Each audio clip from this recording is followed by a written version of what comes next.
Sagittarius rising. How you doing, Sag? This is your reading for the Pisces Virgo nodal shift that happened on the 11th or 12th of January, depending on what part of the planet you are currently residing. This is a 1.5-year transit. It involves eclipses. It's huge. You may have already noticed the vibe shift. You may have already noticed clues and signs about what this unfolding is all about.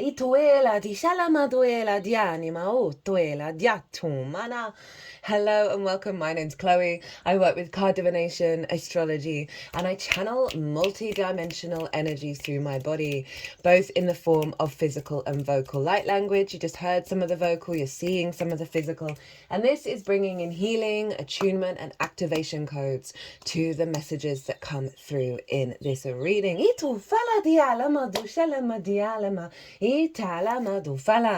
Now, this is going to be a bit of a long video because I'm going to be condensing lots of different aspects of this transit and also bringing in the energy of the last nodal cycle in Aries and Libra. We're going to be pulling a card on both of those signs as well as Cancer and Capricorn to see what you've integrated, what's been activated moving forwards after all of that shift. And then we're going to break down the Virgo South Node, the Pisces North Node, what houses they're in, and also how this is affecting Gemini and Sagittarius, right? So I'll get into all of that.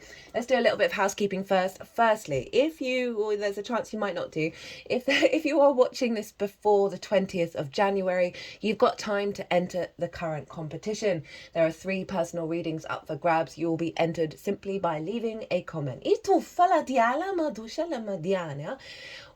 you feel like you need a Mars retrograde personal reading, this is a big deal. Mars retrograde's the least out of all of the planets. It's every 2 years, and it's a very personal planet, and it's about your motivation, your drive, and your action. It's happening in the sign of Cancer. It's finished its retrograde energy in Leo, but the whole cycle goes on till the 2nd of May. If you want a personal reading on that, they are 50% off. Email me directly if you want to take me up on that offer. Also, I have set up a second channel. It's called Quantum Vibe Tarot. It's linked in this channel. If you go on the homepage, it will be the little round thing that you'll see. Those are less astrology based. Obviously, astrology does come into it, but it's more channeling. It's more transmissions, activation codes, they're kind of timeless energy so far. And I use a lot of decks and I go things through very quickly. So I get to be more playful and more creative. And also I am on camera. I'm very likely to be doing a Pisces North Node transmission and a South Node in Virgo transmission as well over the next couple of days. So they'll be going up. So if you feel inclined and drawn to that kind of thing, that's there. Now, my lovely Sagittariuses, I read for the rising signs. So those of you who do not have Sagittarius in the first house, look to the house it does fall in. Look to the themes of that house, and you want to apply those themes along with all the other meaning you've got going on in the sign of Sagittarius to the messages that come through in this reading, because it will be as if that Sagittarius energy, wherever it falls in your natal chart, has now energetically moved to the first house. So when I break down the astrology for the rising sign, it will always still link in. You've just got to add on your own natal chart meaning on top of it, right? For example, I have Sagittarius in the 5th house and I have Uranus there. So I'd apply the themes of the 5th house as well as the meaning of Uranus to what comes through in this reading. As always, take what resonates, leave what doesn't. Now, before I get into the weeds of this reading, there is a 3-part series that's already live on the channel. They were the first videos I did, and that's where I've really gone into a lot of detail, channeled messages, collective tarot in those 3 readings. The first one is breaking down the meaning of the North and South Node and the significance of eclipses, as well as tapping into the energy of the North Node in Pisces.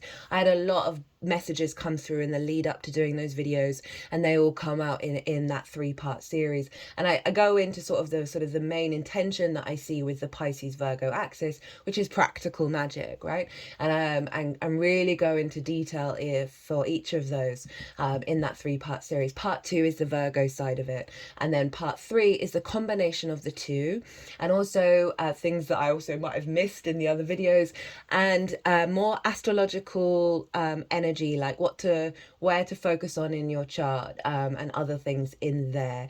So they really sort of wrap up in detail the bigger intention of this nodal transit, and it acts as a baseline for what's going on here. So if you want a deeper understanding, as I said, it's a 1.5-year transit. Wherever eclipses are, it's big changes, right? I've already noticed this vibe shift. It's so loud at the moment. It's beautiful. It's all about surrender and releasing the fear and seeing source come in and support. So yeah, if you want to go check those out, I know it's a lot, but as I said, it's a 1.5-year transit, and it's very much tied into the astrology of this year as well. This year's astrology is pretty wild. I'm going to be doing some other segments on the overall astrology for 2025. Obviously, this nodal shift is one of the bigger aspects of it, but essentially, the work that we do this year is worth it. Right? So this is about stepping up to the plate of soul refinement. And it's going to serve us for the long term, big time. The astrology of this year, not seen in our lifetime. Admittedly, astrology is always different, but there are certain key things that haven't happened in... I don't even know if it's on recorded history of when this formation between Neptune, Pluto, and Uranus happened, right? It's wild. It's super wild. And the retrogrades, the first 2 retrogrades, aside from this Mars one, the next ones, Venus and Mercury, are both retrograding in Aries and going back into Pisces. So it's really bringing together like this 3-year chunk of eclipse energy that's serving as a launch pad, right? We're going into a year 1 next year, and that is a fresh new beginning. I'm going to be talking more about the numerology of this year in the Aquarius new moon, because that is the Chinese New Year, the Lunar New Year as well. Big vibrational frequency coming in. I'm going to talk about the number 9. Also, I pulled a lot of oracle cards before I started this whole transit, and I'm going to do the oracle reading after the All 12 Signs series is finished. There's also these oracle cards that I pulled in the collective, and all of this energy is staying on the desk, so it comes through in these readings. Now, I'm going to be talking about the houses predominantly, not necessarily other astrology. That's all over in that 3-part series. I'm trying to keep these as short as possible while also providing support from the significant areas. So as I said, go check out that 3-part series if and when you have the time, because it genuinely will provide so much more resonance to what shows up here. But what will come through here is whatever words. Do what your intuition tells you to do. So firstly, we are going to start with pulling a card for Aries, Libra, Capricorn, and Cancer, because that's the closing out of the last cycle. Right, and so that Aries North Node in your 5th house of your creation energy, your pleasure, your amusement, your games, children, both literal and figurative children, such as your inner child and the creative things you birth into the world, right? They feel like your children, a romance, a dating, and love. The North Node was there. You were expanding into new territory. The North Node is the head of the dragon, which we have here. This is about where we're headed, what we're striving for. It amplifies the energy of wherever it is. So there's a real whoomp, whoomp, whoomp energy of your creation energy. So there's an energy around stepping into a new frontier around your creative energy, around your pleasure, right? And pleasure isn't just linked into romance. We should really be finding it everywhere, and finding that joy everywhere. I really can see a breakthrough from inner child. Wait a minute, you've already done this? I'm so sorry, Sag.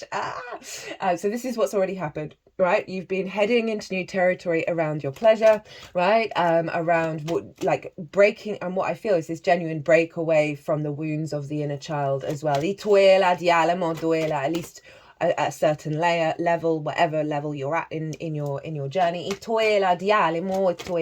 Heading into new territory, and this focal point of striving for healthier relationship connections when it comes to love and romance, exploring new creative outlets, new understandings of what does pleasure mean to me, what does pleasure, joy, and all of those things mean to me. So we had eclipses here that activated cycles of an elevation and expansion, focal point on that creation energy. And that is how you move through the world. That is your unique signature of how you create in the world. And as I said, that's not just about sort of art, right? It's absolutely everything that coming from your space of joy. So you may have just been finding that you've elevated and expanded the capacity for you to find joy in many different places.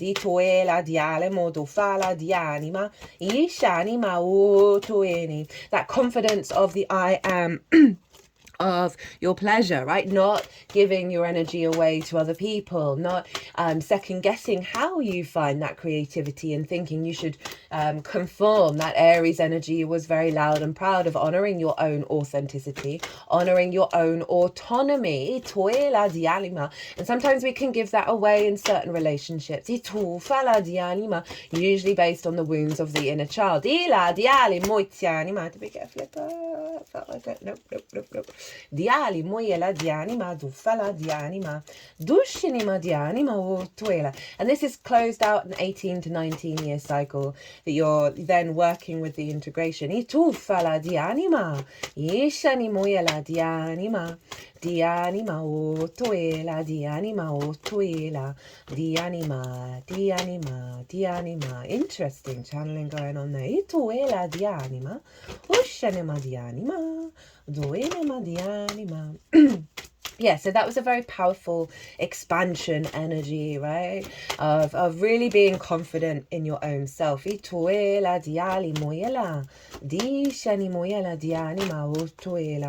how you express yourself and how you find your amusement and games in new avenues that are expanding your understanding of your own creativity. Giving yourself, you may have found lots of opportunities to try new things.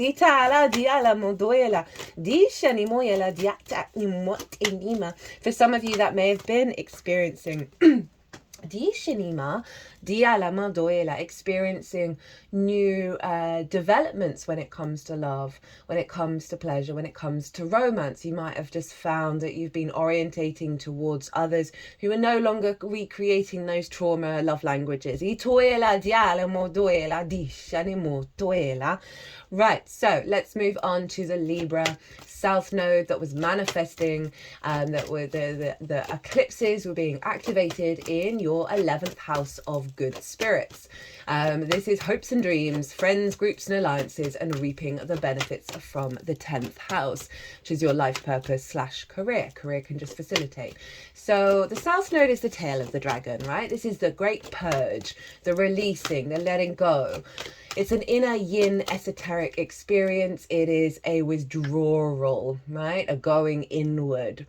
Unlike the active yang manifestation energy of the North Node. So you may have found with the South Node, when things get released, you're then able to concentrate what's left behind, right? It's the example I've been using is essential oils rather than eau de toilette, right? Eau de toilette is a very sort of watered down perfume, whereas the essential oil is you need very little to get the same amount of impact of like half a bottle of eau de toilette. I'm going to extremes here. I don't really mean to to slag off the toilet, but it's come as a relevant example. That when we let go of so many things, so many structures that aren't going to serve us anymore, it then leaves us with what does work and what wants to emerge from and this is where we bring depth and nuance to what's left behind, that concentrate. Ituela di anima. So you may have found certain understandings and mindsets and constructs around how hopes and dreams manifest, around what your hopes and dreams even are. You may have felt like some hopes and dreams have fallen away, only to reveal a deeper, more resonant hope and dream, and your intention to work with that and really think about that and observe that and bring depth to it. You may have found that being in certain groups, you just were no longer drawn to them anymore. You may have just felt a bit restricted, and just not had the desire to be in group situations in the same way, as well as being in group situations, but old dynamics with groups were just falling away as you engaged with them. You may have found that over this period you might not have been receiving the level of benefits from your life path, your career path, in the same way that you would have expected. And all of that would have just condensed your capacity to understand how you want to walk your path, right? Are you doing it for benefits? Are you doing it because it comes from good spirits, comes from your high spirits? And what would have come through in terms of resources was serving this condensing of your capacity to understand and to open yourself up to a deepening of how you hope and dream that isn't based on limiting beliefs.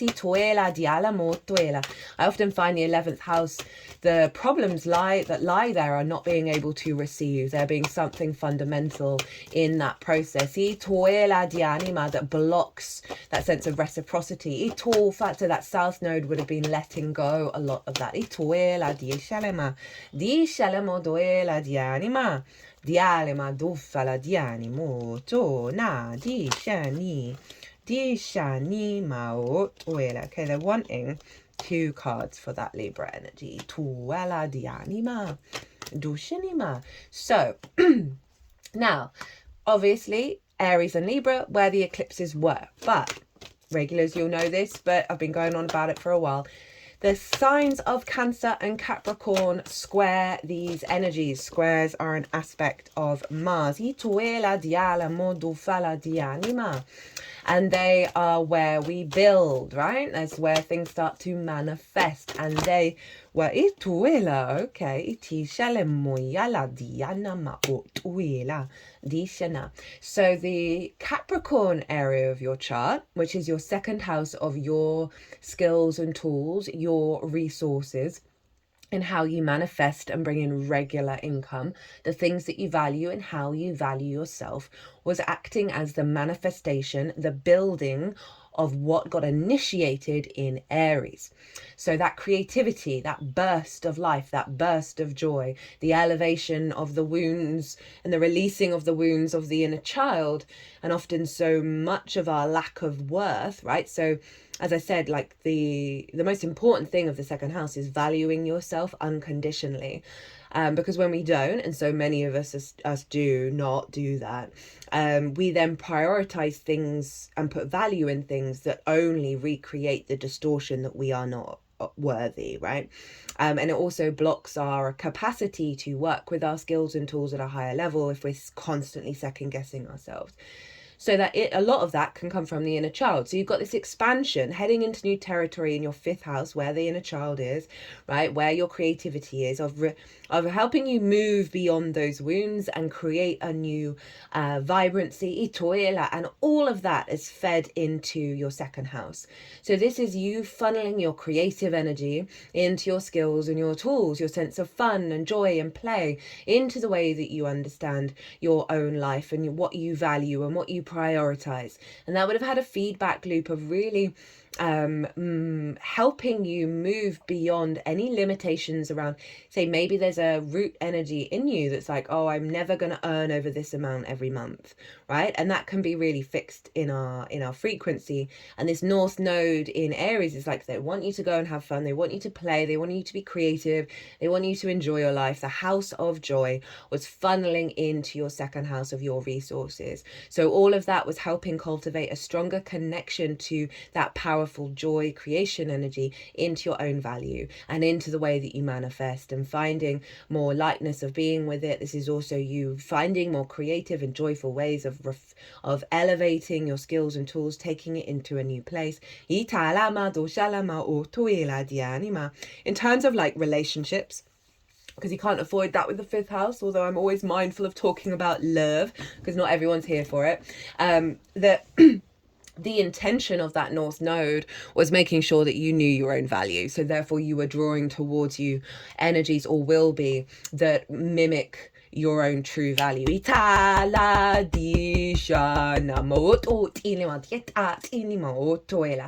the Cancer area of our chart was where the South Node in Libra was manifesting.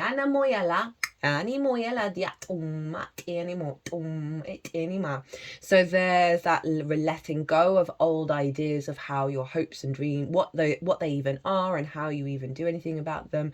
Letting go of people pleasing when it comes to being in groups. Letting go of expectations of what comes from your career and finding a deeper resource in that life path. It has all been manifesting over in the 8th house. This is the outside world's resources, right? This is more chunks of resources, chunks of money, such as inheritance, both 3D and cosmic inheritance, bonuses, commissions, debt that you owe, that's owed to you, mortgages, loans, you know, utilizing the resources of the outside world, as well as sort of more one-off things. It's also about relationship dynamics, because it's the exchange between you and anything other than yourself, right? The give and take of it all. Time, money, energy, ideas, intimacy, right? Codependency, hyper-independence, scarcity mindsets, taking it all for yourself, fear mindsets, so those are the themes that can show up when we're out of balance, and also things that we're releasing. It's also your relationship dynamic with source and the resources of source. So that refinement, right, that letting go of certain limiting beliefs over in Libra, that energy was being funneled into your 8th house of what you expect from the outside world. So you think about that, your hopes and your dreams. You may have had a certain idea of, I'm never going to be able to achieve this because I'm never going to get this just doesn't happen. It can be a family trait as well, of thinking, oh no, we're always going to be stuck in the same place. That would have been falling away. Relationship dynamics and how you show up in those relationship dynamics. Say everyone in your office got a bonus and you didn't, right? That would then help you go deeper into yourself and go, well, how do I want to transmute that energy? How do I want to refine that energy? That is just acting as poison. Where can I find the resources that actually represent the merit of the work that I'm doing? That may have meant you went and started looking for a new job. That was actually part of your life path. So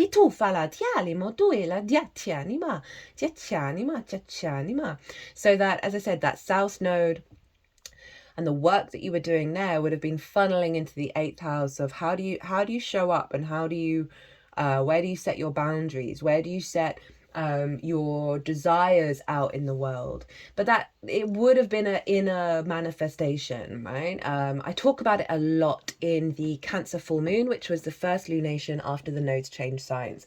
I go into a lot of detail about that Cancer energy that we've all been going through.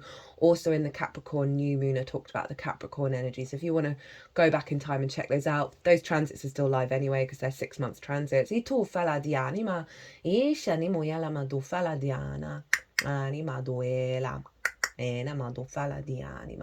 But overall, it's really sort of condensed your capacity to still show up despite what the world may be doing, and that is going to have a huge knock-on effect in terms of what you're able to receive. I can definitely see a heightened intuitive internal connection to source and gathering those resources internally, rather than needing to externalize what you need and how you're seen to the outside world, right? Because we really don't ever really want to do that, even though that's all we often do. Right, let's get into this tarot. So these cards are what's activated now that this cycle has closed. And for the Aries energy, we have the sun, and look at that inner child, all happy and free, right? That's your 5th house of your creation energy. More vision and clarity, illumination, energy, vibrant. You're always drawn towards the sun, towards the light, to that which gives you nourishment, because we've got the sunflowers and they are very obvious that they're guided towards the sun. As I said, the inner child who's now protected and free to roam and enjoy the joy and lust for life. A rebirth of your creation energy.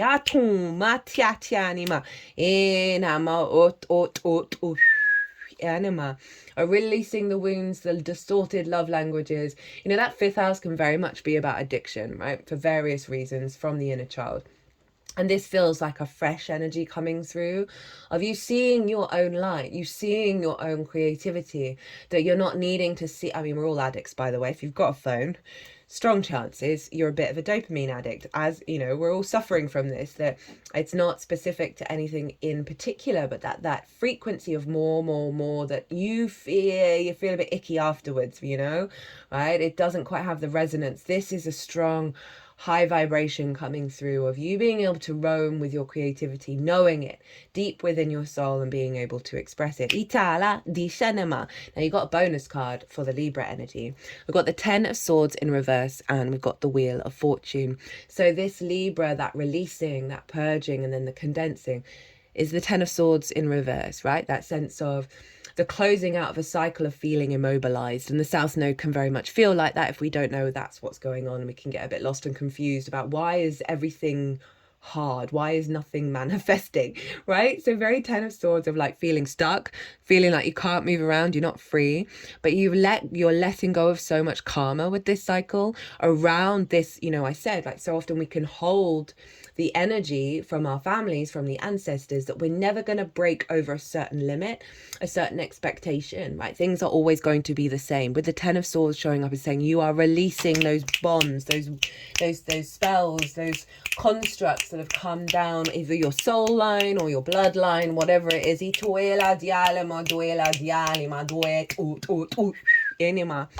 And so now you're able to get up and go and move around and embody the Wheel of Fortune. Hi, Jupiter. So this is this awareness that fate is changing, right? Something big is going on, so you're a part of it, and you can kind of get excited. You go out and do you. Don't try and control anything. There's stuff going on behind the scenes that are elevating and shifting and changing for you in the hopes and dreams, perhaps meeting groups that no longer stab you in the back, that kind of vibe, or certain situations and resources and benefits that you may be receiving over the next cycle from your life path, your career house. This is also Jupiter. So this is a more jovial spirit, a more of a yes energy than that no restricted 10 energy of yes, anything's possible. Yes, I can hope and dream this way. Yes, I'm going to try and do the things. Always do it with no expectations or assumptions. It will serve you so much grief. Loving this energy. Right, so the Capricorn vibe, and this is where the Aries energy was manifesting, right? The energy in Aries was building to the future in Capricorn. 2 of Cups. I really love this for the second house, right? Of how you value yourself, right? So this is about the feminine, masculine, and spirit coming together, integrating together from a place of respect, honor, and dignity, right? So this is you valuing yourself at a really high integrated way. We've also got these snakes. They represent the caduceus, which is a symbol for healing, as well as the kundalini energy rising. So there's really you coming into a sense of your integrated self and respecting yourself and loving yourself and being open to give to yourself and to receive to yourself, right? So there's a real integration here. 1, of your own value, and 2, of your skills and your tools coming into harmony, so you can create and co-create with source. Itala with your creation energy. Atufala. This can also very much be linked into romantic relationships, okay? That I talked about, because that's the 5th house energy of the unfolding of your relationships. From this is now more of a state of respect, honor, and dignity, and open, both open to receive and to give, right? Healthy co-creation with others in a romantic way of bringing that 5th house energy into your sense of value, right? Into how you now value yourself when you're engaging with others, and it drawing towards those kind of people. That also doesn't just have to be romantic. It could be like in creative pursuits, right? Where you may have felt other people have sort of taken over or have taken your energy. It's now there's balance, now there's respect, and I'm here for it, as well as respect of self. So the Cancer energy that was manifesting the Libra South Node, King of Pentacles. Woof!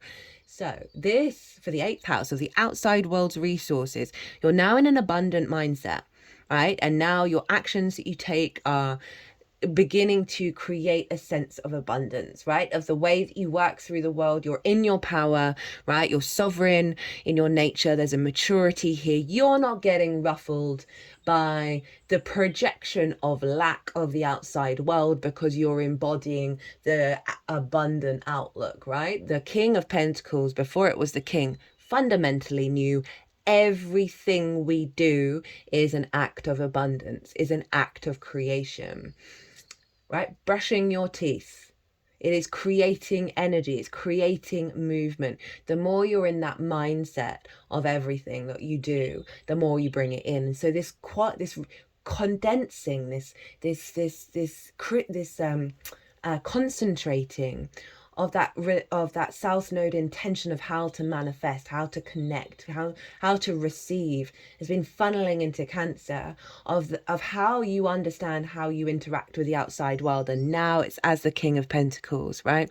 Now it's that sense of you are open to receive the abundance from the outside world. This can be source as well. You're going to work with it in a very high vibrational manifestation way. We got the 4 of Cups at the bottom of the deck for this one, and this is comparison is the thief of joy. It's in reverse. So this is the energy that's fallen away in terms of perhaps comparing other people's creative pursuits, people's love relationships, regular income, relationship dynamics, hopes and dreams manifesting, and thinking, well, everybody else seems to be doing well, but I don't seem to be manifesting in the same way. That's when we externalize our emotional body, and that's not the best plan, right? Because we can get quite depressed, quite anxious, quite frustrated, quite stagnant, but it's in reverse. So it's saying you've broken a really big energy that we as a collective have, where we are externalizing our response mechanisms, externalizing our own value. So that is closed out. That four of Cups is in reverse now. You are getting on and doing the damn thing. Diala Maduela. Oh, cut the deck to put the King of Pentacles. Got the Queen of Pentacles here for that. Got the Hanged Man in reverse with the 2 of Cups. So you've gained a great sense of enlightenment and wisdom, of knowing your own value, of understanding you are co-creating with source in your skills and your tools. Higher wisdom. We have, for underneath, cut the deck and got the 5 of Pentacles to go with this 10 of Swords in reverse. It's releasing this scarcity mindset, this fear mindset of not feeling supported, feeling left out in the cold. For the Aries energy, we get the Emperor, right? In your power when it comes to your creation energy. Whew. Okay, so that is closing the door on that North Node in Aries, South Node in Libra. I'm just going to pause and take a little break and hydrate. Okay, let's get into it. So I'm going to start off by talking about where the South Node is in the sign of Virgo. We're going to be putting some cards, seeing what the intention of this transit is for you. Yes, it's a year and a half, so it's going to be a big vibe. Obviously, I'm going to do the eclipses when they show up, so we'll go into more detail of each particular eclipse. So we're going to see what the big intention is, what's the challenge and how to work with the intention. And usually it's also letting us know how to work with the challenge. So Virgo is in your 10th house of life purpose and career. This is about visibility, reputation. How the big outside world sees you. It's where the sun was at the peak of its arc on the day that you were born. I like to envisage a tree in the natal chart, right? The 4th house, which we'll get to, where Pisces is the root system. The 1st and the 7th, your Sagittarius and Gemini energy, which are also going to be influenced, I'm going to pull some cards on you guys, are the branches. We need them in balance between the self and the other for our tree to grow. And the 10th house, for what we're talking about now, is where those leaves are striving at the top of the tree to reach and expand towards the sun. So you've got the South Node here. So that South Node energy, the tail of the dragon, the releasing, the purging, the letting go, things falling away in order to leave that which serves you, right? And really bringing nuance and depth and condensing that energy. As I said about the Libra vibe, this is about an inner yin esoteric experience. Now, for some of you, right, so this can show up in various forms, but I want you to always trust in the process of the South Node. It can feel disarming, right? Because we can struggle with letting go of things, even if they don't serve us, because we might not have all the answers of what the end result is, because eclipses are bigger energy than you, right? Which I talk about in part 1.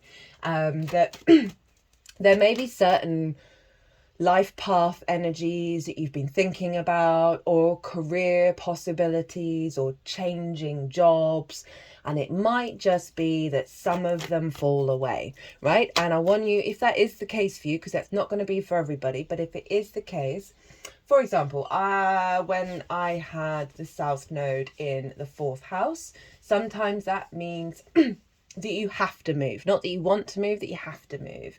And it ended up not being me, but my housemate, right? So there was, so it was like, these are themes that you can play with. I just don't want to scare anybody. I'm just letting you know that there is an element of things falling away, and that can be literal out in the world, as well as what I am going to talk about is your inner space. That's usually what I predominantly focus on.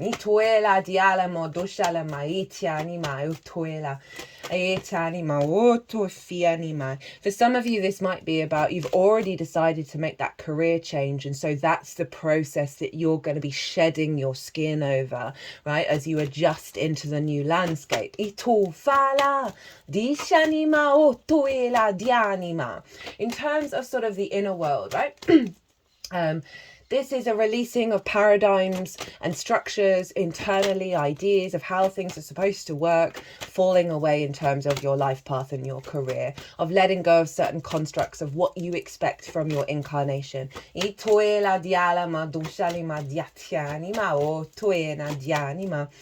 then, as I said, it's an inner experience. So you might just see that career or that life path is just on a bit of a hiatus. But as I keep saying, trust in the process of when you come out the other side of it. It may be midway through this transit that things start to move forwards, or at the end. That it's going to serve you for the next 18 to 19 years. You're going to be doing some real deep contemplation of what is it that you want from your life path, what's important to you in regards to your career. I also see structures around visibility and reputation, that may have limited you in the full expression of your life path, right?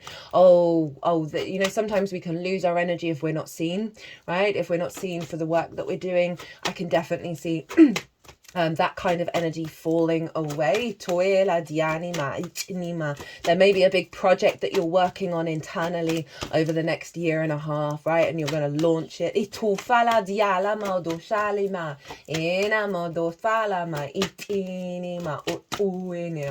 And there we go. Duela dianimo tu okay. Itanima inama o duela dinima do fala dianima do shanima dianima. you know, it's in the sign of Virgo. It is this sense of releasing over the plans and the micromanagement of how your life path is working out, right? That's why I'm really trying to not engage in, there's so much stuff that came through in those 3 videos, and if I brought it all into all 12 signs, these would be about 2 hours each. So yeah, there's so much to bring in. Of letting go of control, basically, in a nutshell, of the unfolding, of stepping away from that, and allowing your true frequency to come through. We can have so many expectations put on us of what our career path is, what our life path is, right? Whether it's from parental figures or society or your friends, your family. This is a process of letting go of that outside viewing energy impacting how you walk your talk. Ishala diala maoto ela dianima otu fa la. So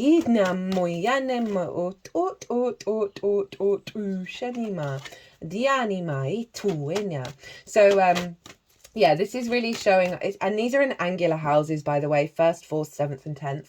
They mark the pivot points of the natal chart. So when we have transits here, it's pretty huge, right? It really does signify a big shift of your foundations in all these 4 areas. Yeah,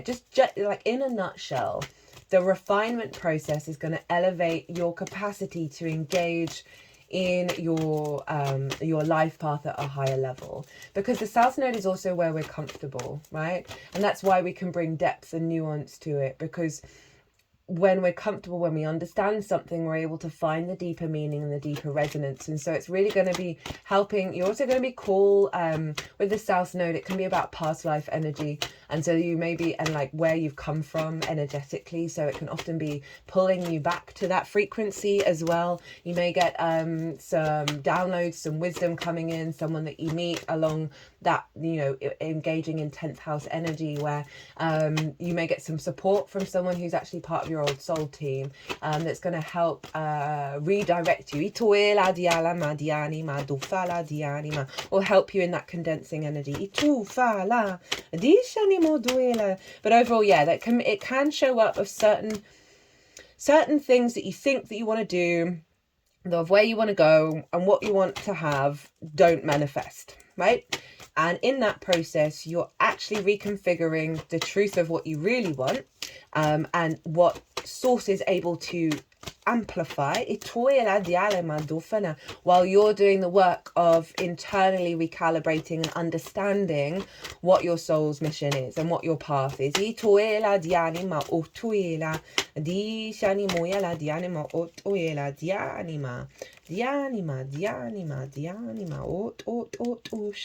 Okay, so we've got the Virgo the Virgo South Node energy. What is the intention for my lovely Sagittariuses?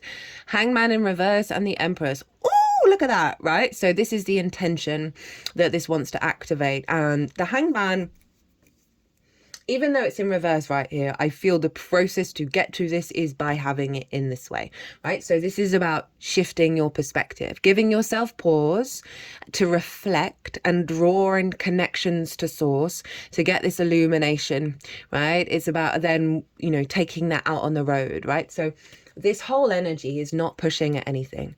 We're not trying to force anything. We're not trying to, where there's resistance, it's about softening. That's the biggest tip I can give you, is soften. Literally just soften your body. Allow the tension, the restriction, the tightness to fall away. And then see what comes from that. Because this is all big yin energy. It's earth and water. And it's wanting us to get out of conflict, right? So the intention is the illumination of your path, right? The greater wisdom. This is the only halo in tarot. It represents enlightenment. So it's like real higher wisdom coming through in this process that's leading you to a more fertile, experience. We've got the Empress. This is big Venus energy right here. It's a rebirth, right? She's often pregnant in these cards, that there is a rebirthing going on from a higher perspective of your soul path, right? Of your career, that's leading to more fertility and creativity and feeling good in the 3D world. It doesn't just have to be career. Soul path doesn't have to just be that. It can help facilitate it. But this is like big wisdom, fun energy, which I'm here for. In terms of your path, I mean, that's pretty damn powerful. 2 major arcana. I'm not surprised. And it is doubling down on what I keep saying of trust the process of the South Node. Trust it. Because it's activating this. The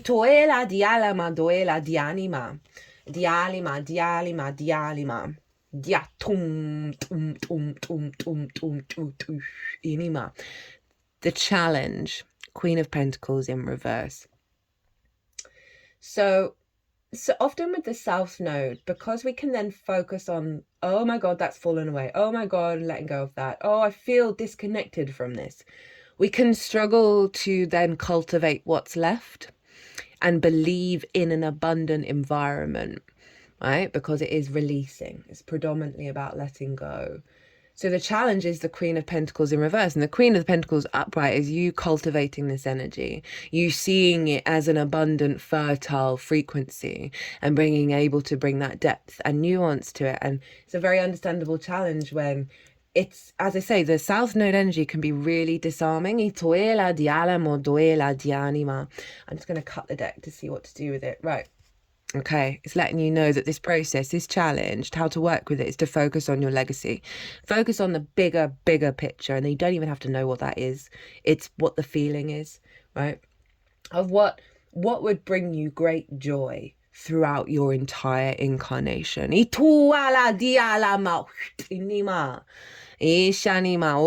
So working through this challenge, if you want to focus on the bigger picture, right? Not that there's conflict going on now and frustration and no momentum going on right now, that you may have thought, okay, this is what I wanted. And then the South Node pulls it away and you're like, well, this is my reality.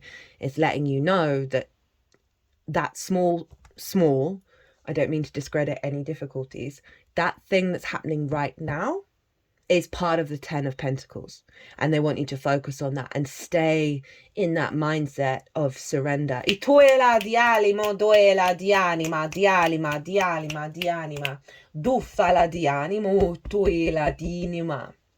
Okay, how to work with this energy. 4 of Pentacles, Queen of Wands. Okay, right? So whereas we've got 1 Queen in reverse, we've got your energy showing up with this Queen of Wands. So the 4 of Pentacles is about, I always see a force field around this card. I interpret it differently to the traditional way, that this is about building and manifesting from your frequency, right? So that there's a shield around this, protecting this figure from the busyness of the outside world, from the conditioning, from the groupthink, all of that stuff. Right, of what path you should be going on. Those expectations that then distort how we create and manifest. And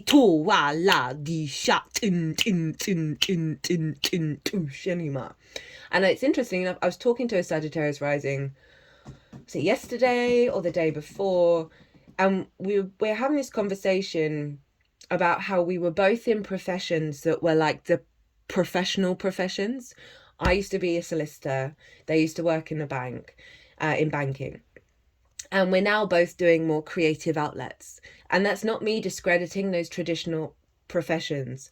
They're phenomenal. But there is this sense of a lot of parental figures would rather, just because they want us to be safe and secure, to go into these kind of professions because you're almost guaranteed to have a job, right? I mean, I know that's not really the case anymore. But we were both talking about how we'd let go of that because our souls were breaking, and we then started down different pathways. And for some of you, this may be about being in a family business and you want to go be a solicitor, but you can't break out of that family business. It's just an example. I'm not negatively attacking those professions in any way, right? This is about you building and creating from your frequency. right? Fours are about safety, security, structure. They're wearing a crown. So this is you operating from your frequency and using it in the 3D to build safety and security. So I would recommend, I love tapping into this card, right? So tap into this, maybe do it now. Or if you've got a tarot deck, get your Four of Pentacles out and ask it to show you what your natural frequency.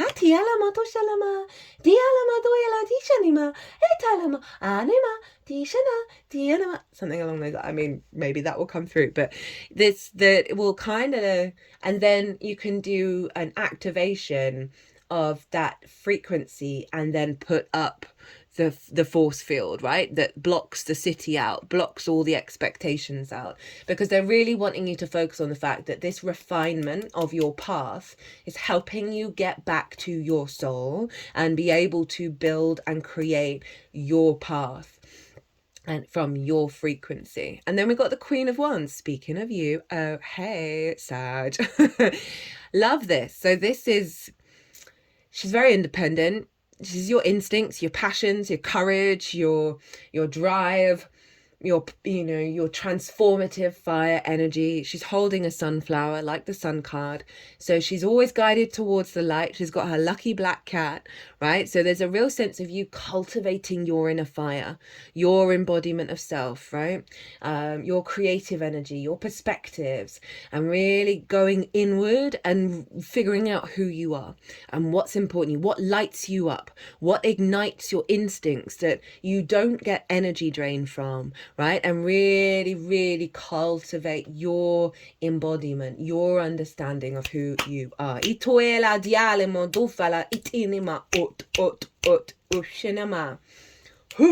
Right. So, Hangman and the Empress. Shut up, Sag. Right, now we're going to pull 2 cards for the sign of Gemini, because like the Cancer energy that we talked about with the Libra Aries axis, Gemini is acting as the manifestation and building energy. So all that energy is getting funneled into Gemini to build from everything that we just talked about. And Gemini for you is over in the 7th house, the house of the other. This can be business partners, one-on-one clients, your therapist, intimate friends, longer term committed romantic relationships, as well as your relationship with Source. So this refinement process may be about having really healthy conversations one-on-one with people, of like hashing it out, brainstorming, hashing it out with Source, brainstorming with Source. Itala di anima, itatanima o tuela di anima, ishanima o tuela, etuela di anima. This might be about letting go of sort of more a this is just an example. You can apply this in different formations, but say you work at a company, right? And don't get fear. I really don't want you to be fearful about, I'm saying about jobs falling away and stuff like that. That's a big energy, and I'm trying to be really mindful, because I'm trying to just use examples that you can then reflect of what's going on in your life. I don't ever want to instill fear of, or if you don't do this and if this isn't happening, then everything's going to go wrong. That's not my vibe, right? We're here to strengthen our inner being so we can work with all the wisdom of the universe.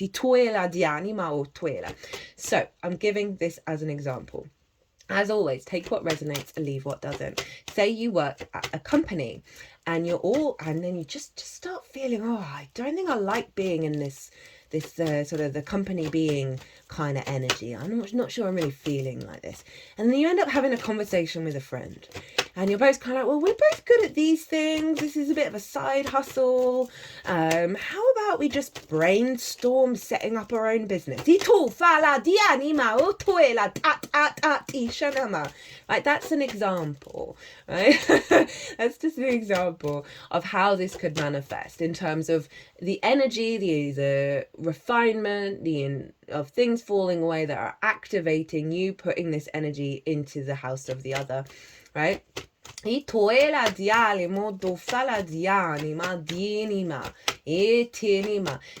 be you then, because it's really working on and refining your understanding of the other as well. It's sort of, again, that's also an inner yin esoteric experience of you contemplating, okay, well, what do these certain dynamics mean to me in my life? Because this can relate to life path. For some of you, that might be about a long-term romantic connection. What does my relationship with source mean? What is the path that I'm walking? How do I get resonance from that via source? Because it's adding on a layer of maturity of how you show up with the other. So perhaps this sort of refinement of your understanding of your path, or certain situations not working out, has just redirected your energy to sort of show up perhaps one-on-one with clients in a more focused way, in a more refined way, because you're realizing a lot of things about who you thought you were and how you show up in terms of your life path and career just weren't you anymore. So you're able to then put that into practice when you're working with clients, or when you're hanging out with your friend and you're just sort of like, oh, I'm feeling a little lost, and you have a good conversation about it, or you're like, oh, I think I figured this thing out. Can we talk about it? Can we work through it?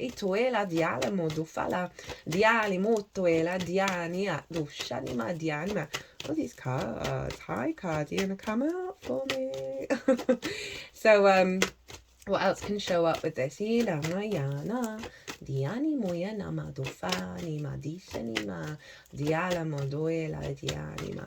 for example, you don't get a particular promotion, right? And then you meet up with an ex-colleague who's doing different things over somewhere else. And you're like, well, I'm going to go over there then. For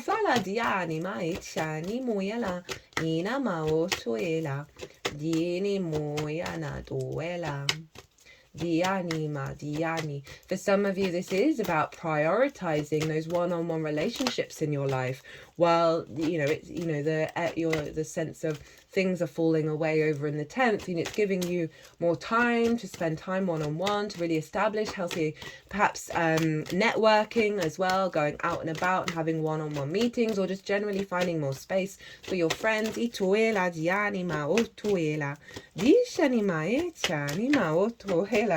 All right, okay, being a bit resistant. There we go. Whoa, okay. Woo. Just as I said that, you got a bonus card as well. Whoa, okay. So we have, because I can also really see, as I say, like, I think actually I already just said this, of you showing up in a way with your clients that is more authentically you. You showing up with your partner, with your friends, because of this stripping away of the collective groupthink, of the expectations, that you're just feeling lighter because you've let go of these bonds over you, where you're not masking in the same way.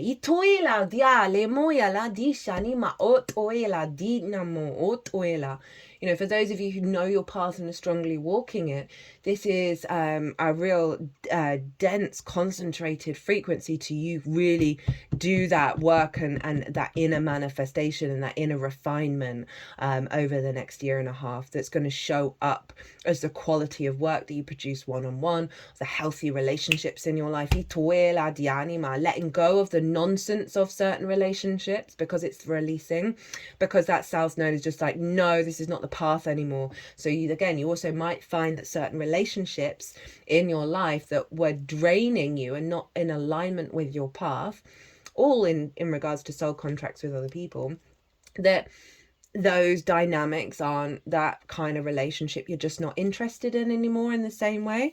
So the intention with Gemini, and also you got a bonus card of how to work with it. We've got the King of Cups. Oh, hey. You being in emotional control, right? Not losing yourself to the emotional responses you may have. Say your partner's like, I don't like what's going on here. I don't like what you're doing. And that may have kicked you off, may have disabled you. But you've had to go inward and you've got connected to your emotions. You've heard what they've had to say. You understand what they have to say. And you're able to make sovereign, informed decisions based on that. Highly intuitive, right? Highly creative, highly imaginative, very sovereign and mature in your nature, right? With this king. Around the other, right? Around the manifestation of this South Node in the house of the other. And again, that really does tie into what I was saying about you showing up in a mature way, right? The South Node does get us to be a bit more mature than some other transits of like, okay, I get it. I'm here. I understand. I'll do it. Sure, fine. When we want to go frolic in a meadow. That there is this element of the process that you're going through in terms of you deeply understanding your career path throughout this transit means you're getting in a place where you're not being distorted by the other in terms of your emotional body. You're very much in your power, because it's just making me think of, and I know this doesn't seem connected, over the summer, me and the person I live with, we adopted 2 cats. And it genuinely, I don't have kids.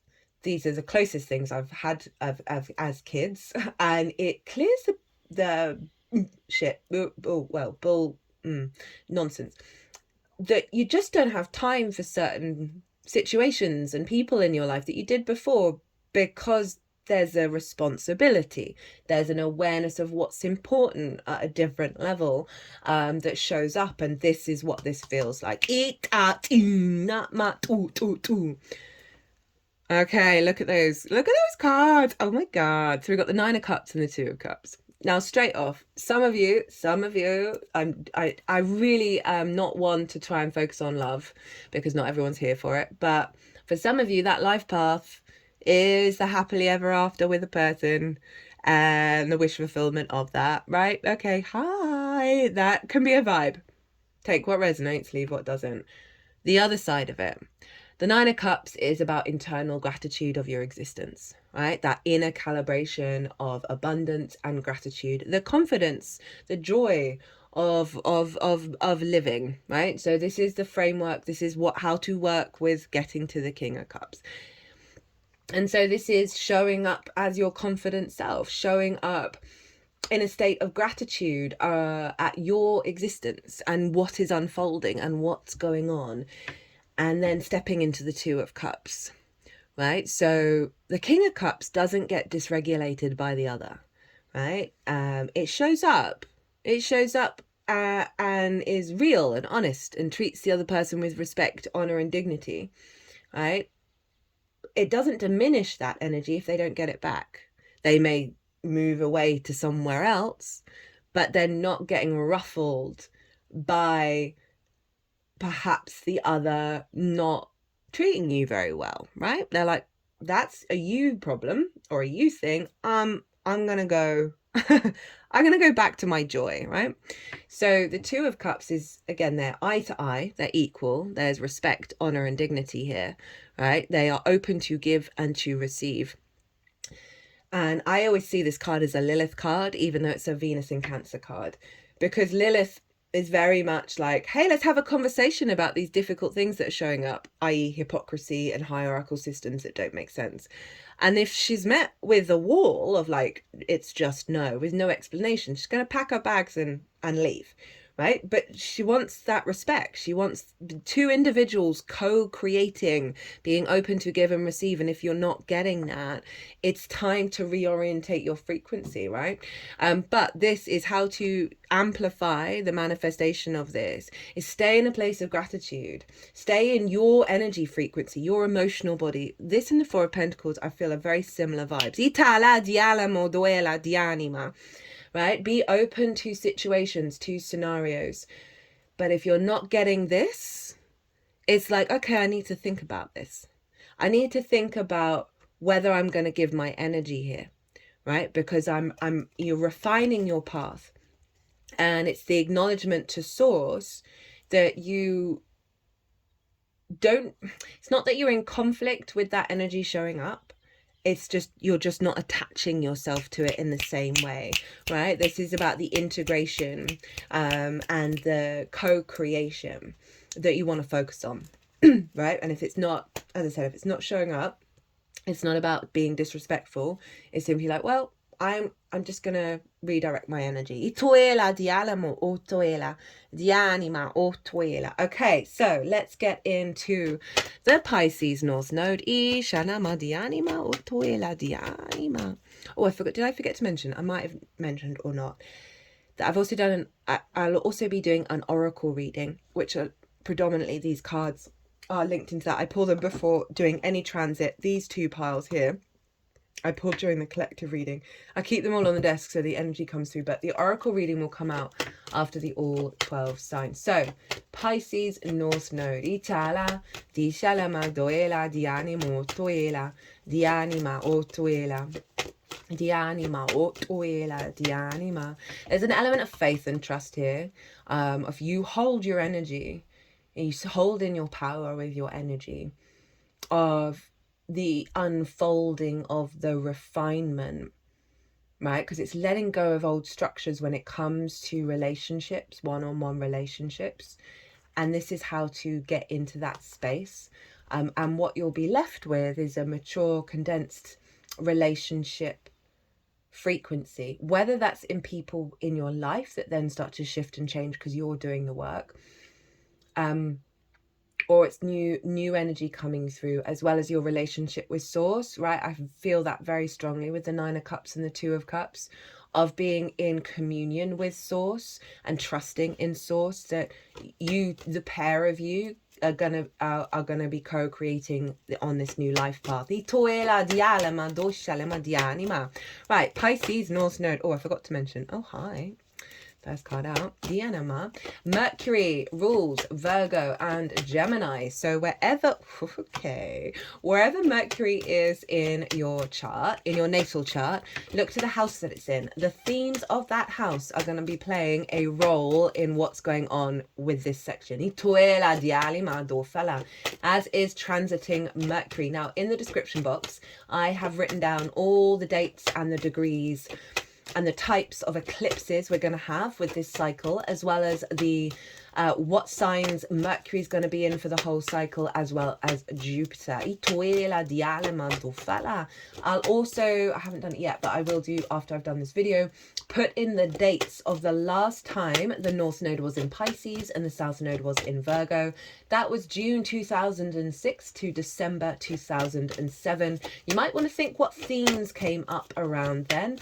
It doesn't completely repeat, but you can just see the theme to sort of have an awareness of what's going to shift and elevate. North Node in Pisces, over in your 4th house.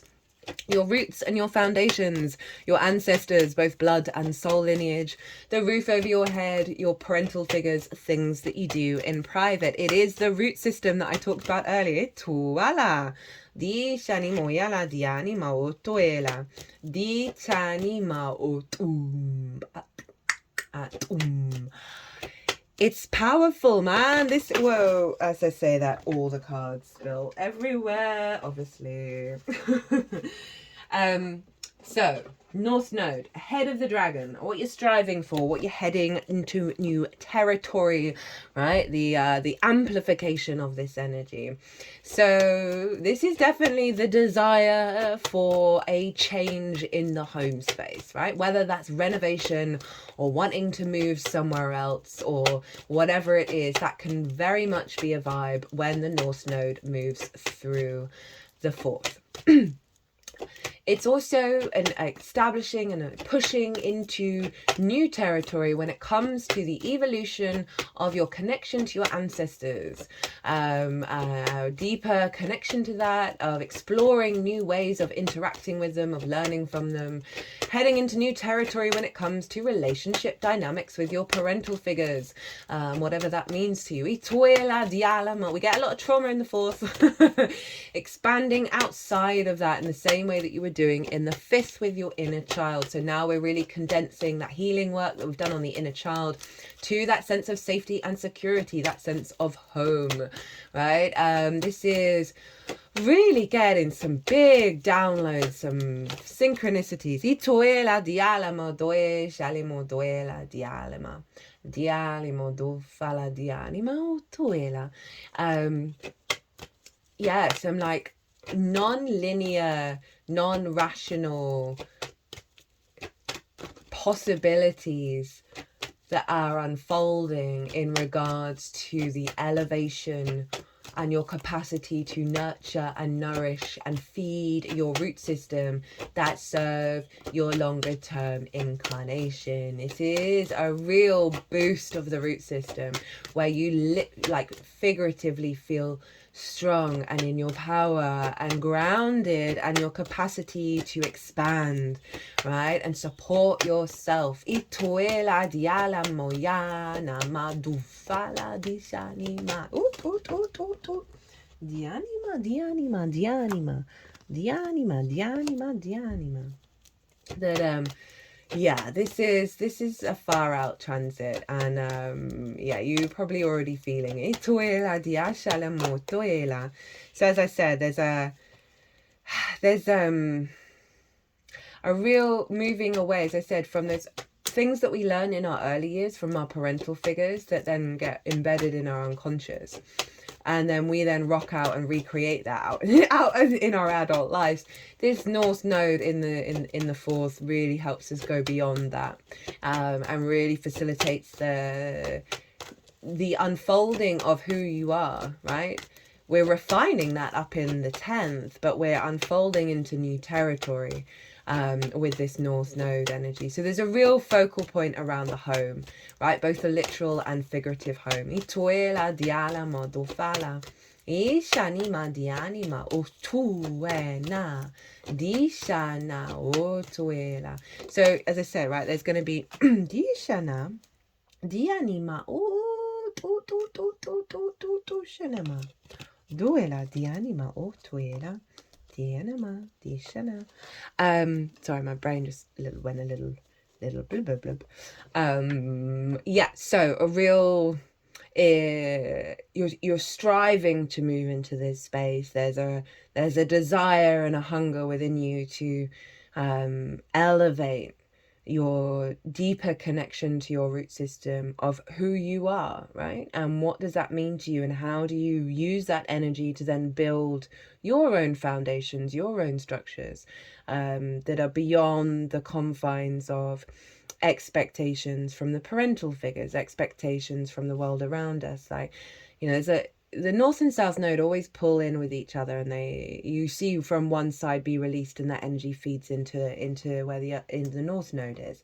And with this sort of inner world of your life path and your career, and everybody always gets this, in order to really build on that life path and career, you need those strong foundations. You know, as I said, it can be literal, but predominantly figurative. Okay, let's get into the tarot. Ooh, so I'm loving your cards, Sag. The intention of this transit. We have 1 11 11, as I say that. Yeah, I've got the Ace of Cups and the 3 of Pentacles.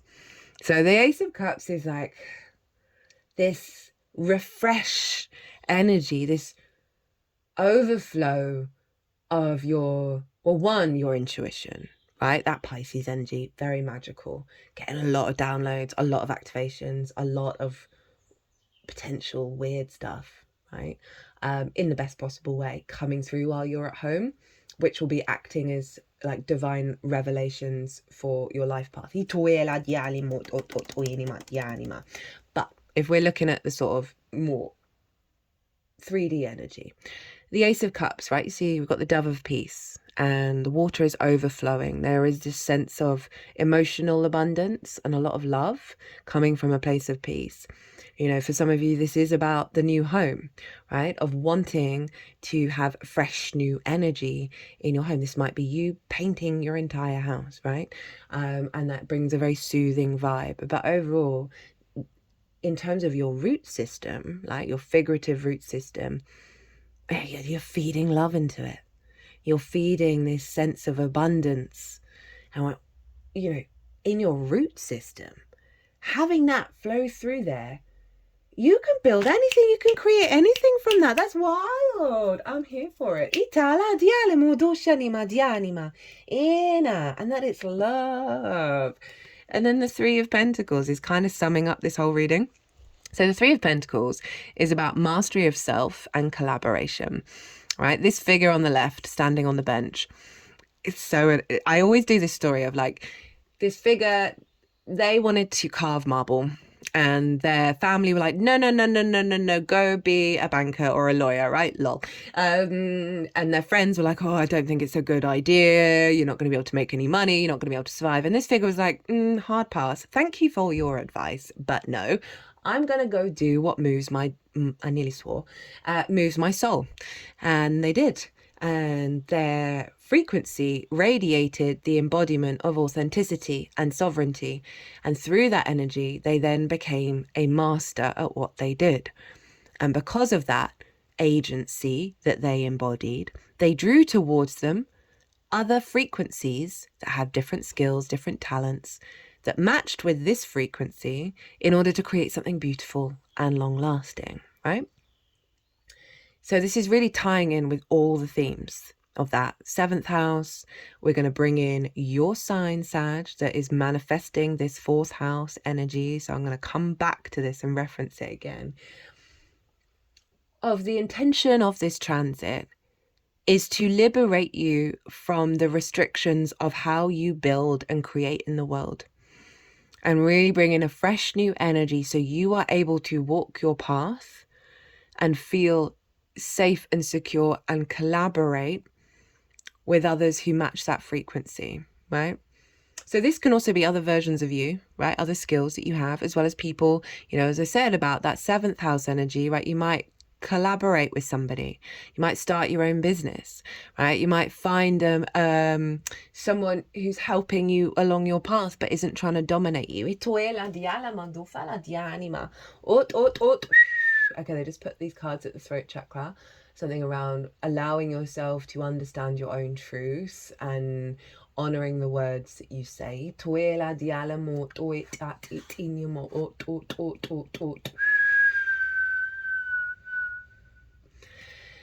I mean, that's huge. And, you know, in terms of like renovating the house, you really genuinely couldn't get a more literal card. They kind of look like they're holding wallpaper. I know they're not. They're holding the plans of the church. But there's this desire to make your home a temple, right? A church is a temple. So that can be a very literal thing that shows up, but energetically, it's your root system being firmly your own, but with the support of the ancestors, right? Rather than the grievances. They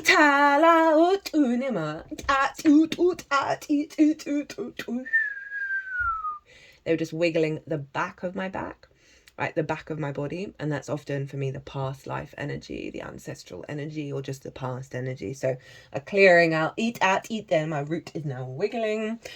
Oh God, love that. Okay, the challenge is the 4 of Swords in reverse. So there's a what's wanting to come through? There's a potentiality of not giving yourself space to rest, right? Not giving yourself, even if, say, you're in a situation where your home life isn't that great, right? Because this figure is in that church and they are resting, they're in prayer, they're in meditation. They know that they are being held by something bigger than themselves. And they're able to work through the wounds. I mean, the 3 of Swords are out of the heart. They're able to understand that this is past and that they're gaining the sword of truth, the Ace of Swords, through this act of prayer, through this act of meditation, through this act of surrender and acknowledgement that they are being held. So in reverse, this is acting as a challenge, that you're not giving yourself the time to digest what you've experienced in your life and come to a state of peace. You're not able to find the time, perhaps because there's conflict going on in the house, or there's just so much going on, right? You're very busy in the home space that you're not allowing yourself moments to rest. You're not, right? This whole transit is not about pushing at anything. It's not about the go all the time. It's a softening and a surrender. And so when you find yourself frustrated or not connected to source or overworked or burnt out or just overloaded, there's so much energy going on in the house, this is what this is saying. Like that challenge is to get back into that, knowing that you can trust the universe in how things are going to unfold, because this figure doesn't know that they're being held by something bigger than themselves when it's in reverse, right? So it's saying the challenge is to have faith and trust in the process, right? And also there's a challenge around of not giving yourself the space, the pause, to let the ideas come through about what you do next in any given moment in the transit. So really want you to sort of focus on the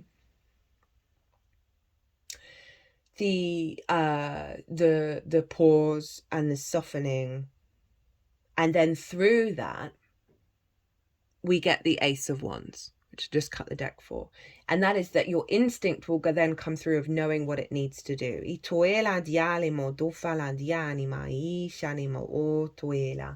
And, I just asked again, can you help with the challenge, right? And they got the moon in reverse, and the moon is a very unknown, right? It doesn't know everything. It's very soft, it's very psychic, it's very intuitive, and that's also in reverse. So it's doubling down on this message of you got to allow your intuitive body to come through and not block it by going and doing all the things all the time. Give yourself moments of rest. Give yourself the space for the ideas to come through about what you do next, right? Rather than trying to control it.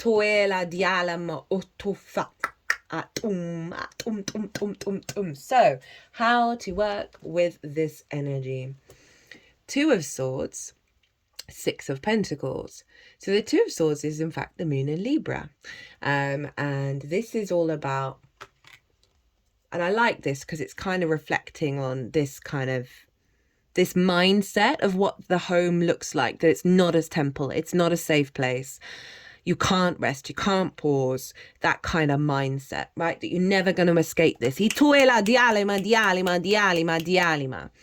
of Swords is saying, you're in a new realm.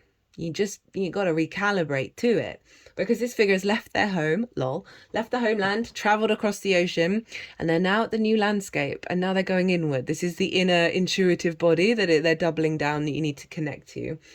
And they're figuring out what they were, who they are now. What do they want, who they want to be, what's emerged that they want to explore, and that they're going to be in this new realm, right? So this is genuinely saying, hey, this is the old pattern, right? And now they really want you to, and this is tying in with the authenticity of self as well, of who are you beyond the parental figures, beyond the ancestors. What is your frequency? What is your resonance? So give yourself moments to do that. Go and eat, however you meditate, right? It's not just sitting there observing your thoughts. You can do walking, you can do all kinds of meditation, but it is about that acknowledgement of something is shifted and you might not have all the answers, and you've got to give space for those answers to come through. And that is very the Piscean energy of the surrender. And then we get the Six of Pentacles. Be open to receive things that are going to change a poverty mindset, because it follows the Five of Pentacles, right? Where they're left out in the cold, they're outside of the church, right? So I did reference before, like the home being the temple. Mine certainly is. But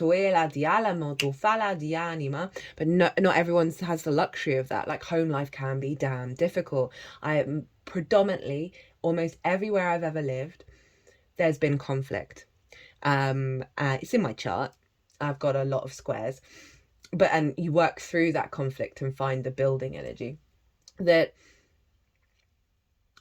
felt really destabilized in a lot of the places that I lived. And I say it, I'm a Virgo sun, so I try and be as objective as possible, and I'm the first one to point out where I'm in the wrong. And objectively, I had levels of weird conflict that was so, it's like they're in like this weird bubble and they were distorting all of reality, but I was the one in the, it was deeply unpleasant, right? Of feeling very left out and not and feeling run down and not feeling supported. So I can relate to this energy a lot, right? And then so many of us don't have healthy, happy home lives, right? And that is heartbreaking. And this card is saying, okay, I understand all of that, but there's a frequency you can work with, which is being open to receive and coming back into balance. So it's interesting, we've got the moon in Libra, and then we have the scales. So there's something around your hopes and your dreams that are manifesting here. You got to trust the process, that there are things that are going to come in that are taking you out of old mindsets and bringing you back into balance, right? It's also being open to receive the support from source, right? So, you know, if you have certain desires and wishes that around things, that you just surrender them up to the universe and go about your day, and honestly, the universe genuinely is providing. But it's not about the planning, it's not about all of that. It's genuinely about tapping into that surrender energy. But there is really saying there's a focal point here of you are in a new realm, right? Both of these cards represent sort of transitory energy, and being open, right? Going inward, realizing you're in a new landscape. And then the Six of Pentacles is saying, in this new landscape, there's going to be things coming in, whether that's figurative or literal, it's going to depend, that are giving you support, that are helping you get out of this, of whatever mindset it is that kind of you understand in regards to that Five of Pentacles. Around the home, around your roots, around, I can just generally just feel there's a rebalancing around the links to the ancestors and the parental figures that kept you out of balance. Oh, they like that one. And you just got to trust it. Right, as I was saying that, oh, hey, little Lilkins. One of the cats that I mentioned earlier has just come back in. She's been out for ages. She's not usually out that long. The Sagittarius energy is where this North Node in Pisces is manifesting. So this desire to expand in all the themes of the fourth house are funneling into the house of you, the house of self, how you embody yourself. So as I said, this new territory, away from the parental structures, away from the ancestral limitations, not the wisdom, we integrate that, is setting you free, your embodiment of yourself free.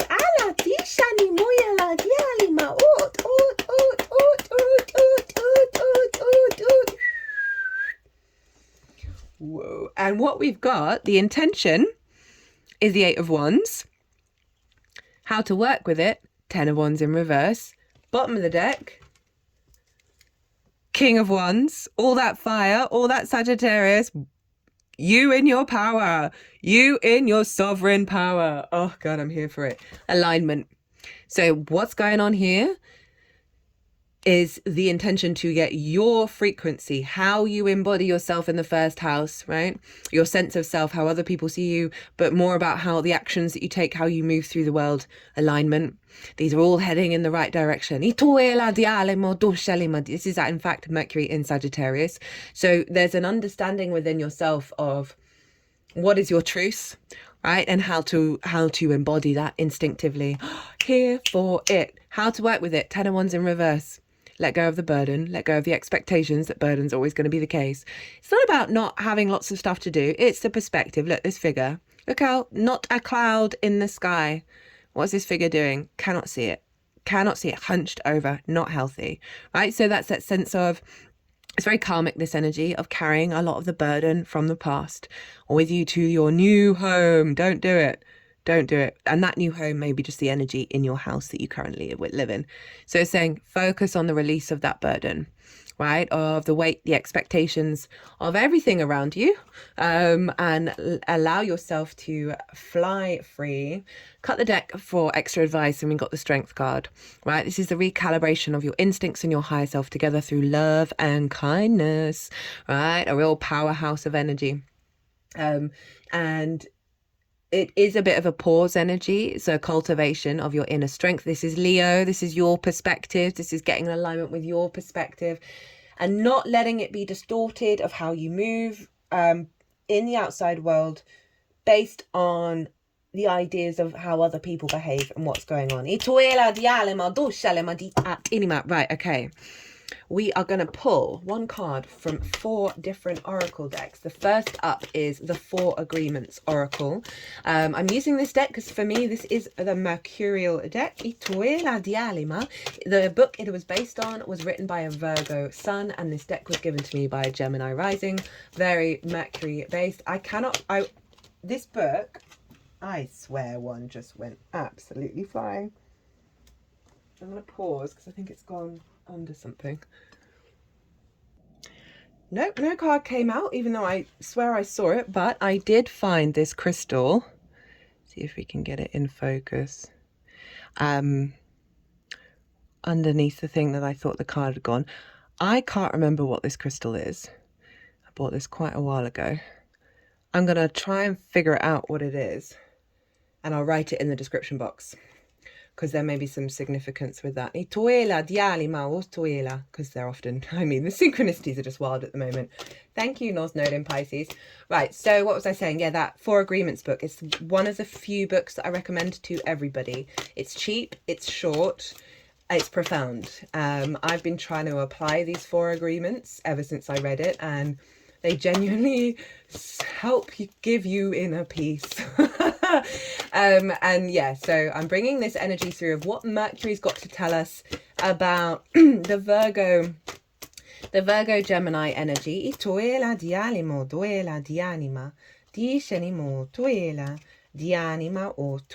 Virgo Gemini energy.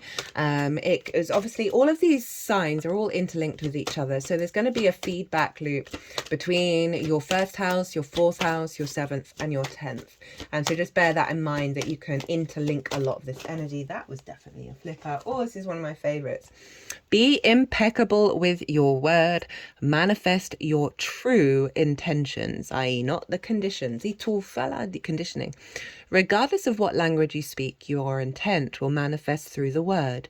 What you dream, what you feel, and what you really are will all be manifest through the word. So it is the language that we communicate with ourselves, the expectations that pop into our head of, oh, it will always be the same, oh, I will never get this or I never get that, right? That is, you know, being mindful with how you express yourself and communicate, and allowing yourself a deep inner contemplation about what it is you want to manifest. Right? What are your true intentions when you're stripped bare? And the South Node can often do that, is strip us down to our core, and it's powerful. It's a difficult transit in many ways, but it is profoundly powerful. Give yourself time and space to let that digest when you're working through your intentions, because so often, you know, we'll have a bright idea and give yourself a couple of days and you're like, well, actually there's something deeper underneath that. Allow that to happen. You might want to, as I said, look to where your Mercury is in your natal chart. That might give you an idea of what to focus on, and also the themes of the house that it's in are going to show up. Same as Jupiter with your Pisces and Sagittarius energy, and that's what I'm doing. I am shuffling cards.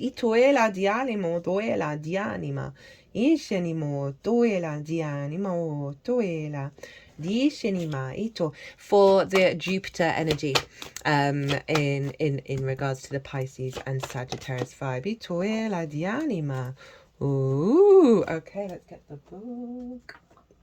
This is from the Shaman's Dream Oracle. We have Skywriting the Fates. That which we cannot change, non-judgment. It is written in the sky that you have a destiny. You are being invited to explore certain aspects of life unique to you and you alone. That does not mean that your path will be easy, paved with gold and littered with diamonds, nor does this predict that your journey will be treacherous. It is just your path, with parts that cannot be changed and must be radically accepted as they are. In this way, whatever you are faced with, every single aspect of your life is perfect in its imperfection. Not good or bad, neither inflow nor blocked, this nor that. See your life as a series of opportunities rather than an obstacle course. Once you master the skill of non-judgment, you open up the power of curiosity unencumbered by the burdens of yesterday's fears. As you look ahead into the potential of the future, yes, you still need to be brave. Right now, you are facing a critical moment in time with an opportunity to meet your fate, a choice point, where you expand your influence and your capacity for abundance, love, and purposeful action. Now is the moment to leap into it, whether it be a heart connection, a call to creativity, or a new identity in your work or another area of life, with all your heart and soul. Your success is surely written in the stars. In order to bring your destiny to fruition, you must jump into the adventure with both feet, Pisces rules the feet, and do your part. I really like that, right? So the themes of neutrality have been coming up, right, in terms of how we react to certain things, right? Eclipses are big vibe, right? It can be a little bit that neutrality doesn't mean numbness, because that's you hiding from something. I say that as someone who's been numb most of my life. But neutrality is the awareness of everything that is going on around you is in alignment, and allowing, remember you got that King of Cups over here, which I think is really significant, and you got the Ace of Cups as well, in terms of the surrender energy of not being in conflict with what's happened, not raging, obviously let the emotions come out, but so it's cultivating a place of inner serenity while and non-judgment and non-expectations or assumptions, while allowing all the emotions to happen, because if you suppress them, that's not a good thing. But that understanding of being able quickly to, you know, move on again, right? To put those feet forward and understand that there's, even if you don't know what's going on and why it's happening, that at some point there will be a big reveal of, oh, that's why. The amount of deep inner work I've done, I've had to do over the last year, over certain situations where I've really had to let go of the fear, let go of the grief, the pain, the frustration of whatever's going on. And it served me every time. It genuinely served me every time. And it's not done through suppression. Please don't get that twisted. That it is that honoring of source, the awareness of source, and its vast capacity to provide the lessons your soul will need in order to amplify your embodiment in this incarnation for the whole of your incarnation, right? So again, it's that accepting of the path and how you choose to walk it. But overall, this is saying that you've got to trust the process. Things are going to unfold. Hold that space of openness and, as it said, curiosity, and allow the unfolding, and trusting that you instinctively are going to do, you're going to put those feet forward in a way that serves this alignment, right? When you are open to the experience rather than in resistance to it. Now, the next two cards, this card I've just shuffled and the card came out pretty quickly. It's from the Earth Magic Oracle, and this is bringing in the energy of Virgo. Now, this isn't necessarily particularly focused, although sometimes they have been, on the 10th house. But just the overall influence that this is bringing to all of these four signs. Why can't I remember the alphabet? Oh, we're nearly there. We're nearly there. You've got music and harmony. Music. What would life be like without it?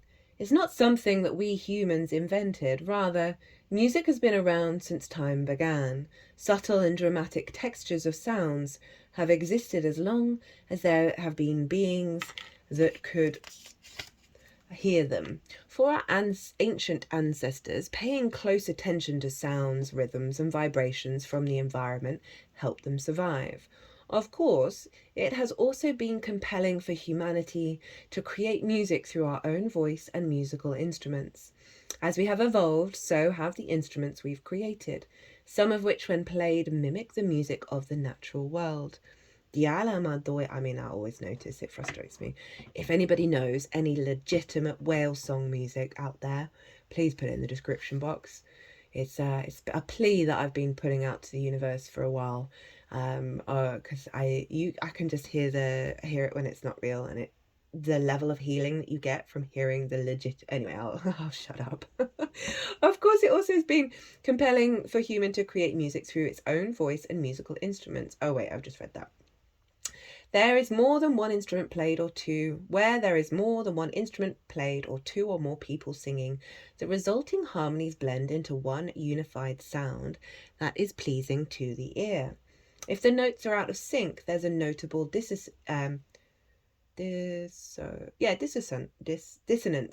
that can be disturbing. Here we see two women with stringed instruments creating a harmonious blend. They're so absorbed in their playing that they appear to be in a trance, as if they're simply allowing the music to flow through them. This is a time of considerable harmony for you, one where the various elements in your life are flowing together smoothly. Just as in musical harmony, it is the interface of these elements that merge into a cycle of symmetry and balance that evokes feelings of harmony. The challenge is to sustain this inner accord even when there is considerable dissonance outside of your own mind, heart, and body. Note the sensations, emotions, and thoughts you experience when everything seems to be moving along well. Take 3 deep breaths and let your breathing be the anchor that reminds you of this state of consciousness. Whenever you perceive chaos around you, know that it is a mirror for your inner turmoil. When you recognize this, take 3 or more breaths to bring forth the memory of those moments when your life was like a symphony. Then every time you exhale, you are releasing the energy of your internal state of harmony into the world, and it will have amazing effects. That is beautiful. That is really beautiful support. I might bring that into the oracle reading, in terms of the Virgo energy of that South Node, right? Because at one point the tower was winking at me during the shuffling of structures being pulled down, where it feels like it's chaos, but it's actually serving you. Which is the whole vibe with the South Node of what I always try and put across the most is you've got trust. But that's a lovely way of bringing the inner understanding of harmony out into the world. I really like that. I just cut the deck of where I'll put the card back into the deck, and I got Eagle and Communication, and this feels like the higher perspective, right, that's come through of your awareness and your ability to communicate with yourself, that higher perspective in regards to what may be happening in the moment now. Oh, that came out very quickly. That is serving the expansion of your soul, right? So the zoom out energy.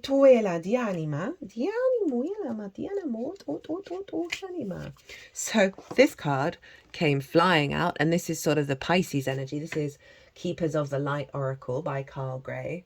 Sonorous. And I know that's not how you say it. Sonorous. Life force. Express your driving passion. Sensual and sexual powers are increased. Kernuros.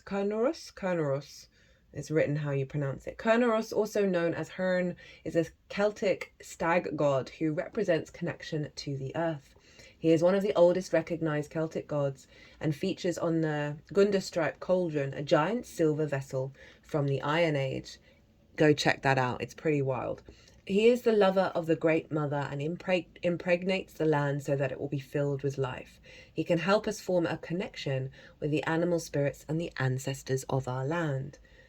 That's really lovely in terms of, like, I know this is kind of covering all the bases, but all the houses that we talked about, but in terms of the 4th house of your home and your roots and your ancestors, this is like the life force of that is coming through. rather than the wounds and the distortions. There is a deep buildup of life force within you now, and you need to channel it into action. So that root system getting the power up from the North Node expansion. You may have extra energy or be more alert than usual, or be aware of a sense of increased sensual or sexual energy. That's just another way of saying creative energy, by the way, of like how you manifest in the world. Although that may be relevant for some of you, especially with that 7th house activation. If you have been unsure how this ties into your spiritual path, know that it can allow you to access the richness of your soul. When we are not expressing ourselves sexually, our spiritual potential can become tamed or muted. So if you're denying yourself a desire, ask yourself how you can fulfill it. Asks Kerneros to help you access your sexual self so you can express it with integrity and in a way that honors your soul. If you and your partner are trying for a child and this card appears, fertility is very possible. Right, for those of you who are like, that's not my vibe, it's not what I'm here for, this is your Kundalini energy rising. So cut the deck and got Diana, focused intention, think about what you desire, set your sights high, expect the best possible outcome. So that's opening up beyond the sexual life force, which is your creation energy in your sacral chakra, right? So you might want to do some meditations with the sacral chakra to really tap in after all that work you've done in the 5th house. That's now showing up in the 4th of you in your home, cultivating that inner desire, that inner power, and that strength of your life force so you can build from a strong foundation out in the world and funnel that creative energy into different areas. It doesn't just have to be sexual. It should be in many different areas that allows that then to reverberate and magnify and be in loops of energy with each other and all around you.